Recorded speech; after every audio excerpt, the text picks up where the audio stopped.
Алматыдан 50 шақырым жерде Қазақстанның ең ірі жобаларының бірі салынады. Оның аты Алатау Сити, жаңа қала, жаңа мүмкіндік. Бірақ халық арасында сұрақ бар, бұл қаланы Қытай салып жатыр деген рас па? Алатау Сити Жетіген ауылының маңында бой көтереді. Аумағы 88 мың гектар, алғашқы кезеңде 52 мыңнан аса тұрғынға есептелген. Бұл толық цифрландырылған, ақылды қала үлгісіндегі мегаполис. Мұнда тұрғын үйлер, мектептер, ауруханалар ғана емес, өндіріс орындары мен ақпараттық технология орталықтары да болады. Жобаның бастамашысы Қазақстан үкіметі, қала біздің мемлекетіміздің меншігі, Қазақстан заңына бағынады. Бірақ құрылысқа шетелдік серіктестер тартылып отыр.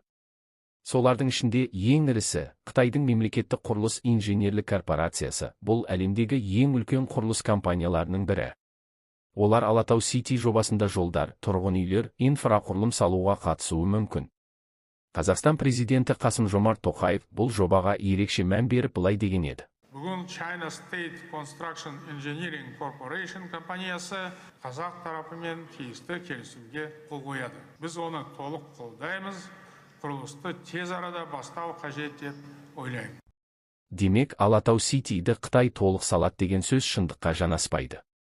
Қытай тек серіктес, негізгі бақылау Қазақстанның қолында. Алатау Сити, Қазақстанның болашағы. Жаңа жұмыс орындары, инвестиция, инновациялық өндіріс осы жерде дамиды. Сонымен сұрақ, бұл жаңа мегаполис елімізге пайда әкеле ме, әлде тәуекелі көп пе? Пікіріңізді қалдырыңыз.